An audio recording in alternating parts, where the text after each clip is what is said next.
And power has grown more and more concentrated. Some of you may be familiar with the works of the Italian economist Vilfredo Pareto, who came up with, at the turn of the century, the 80-20 rule.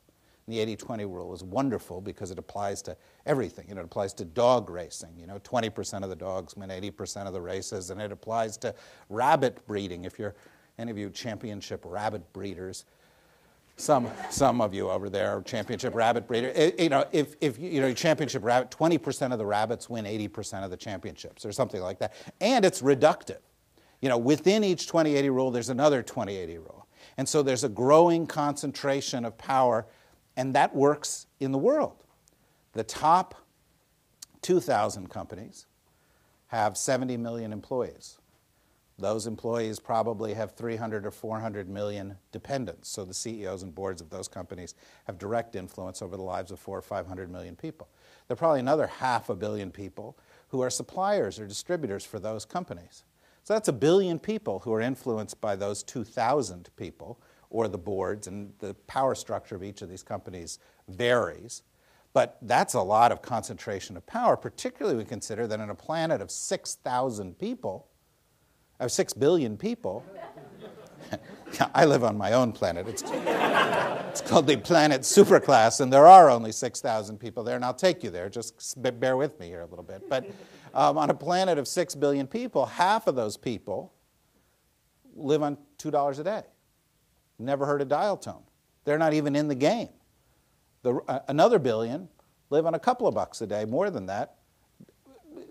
Poverty or something a little bit better than that, really struggling. There are only a couple billion people on the planet who have anything like a decent living, and they report to 2,000 CEOs, or their lives, or their health care plans, or where they're working, or what assets are being allocated to them go to those people. And it's a very, very tightly knit group even beyond that. If you take the 5 largest companies in the world, you take their boards and their CEOs and their key managers, it's about 70 people.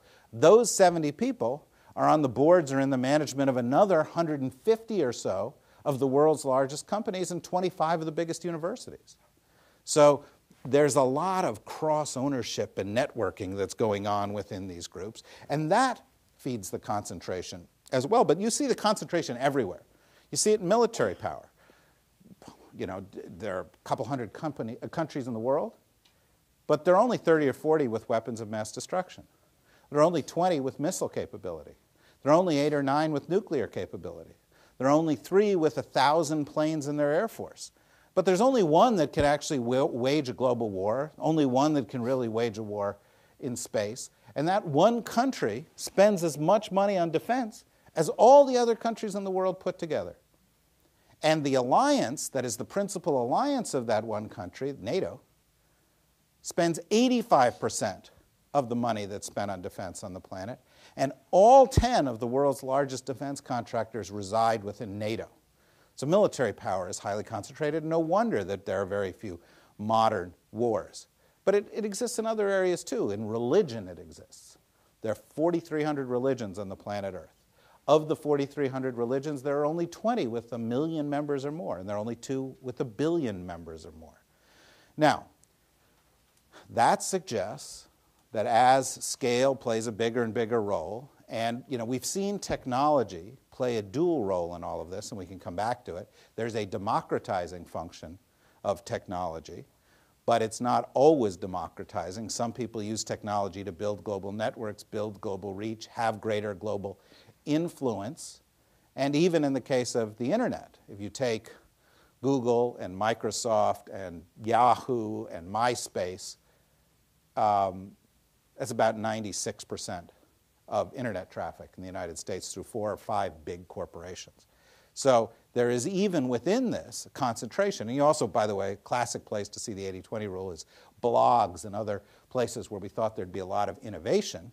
What happens is a few succeed and the rest are marginal. Not unimportant, but marginal. And so we have to see that there are both democratizing forces in all of this, and there are amplifying, centralizing, global networking forces associated with it that play to the benefit of those that have the concentrated power.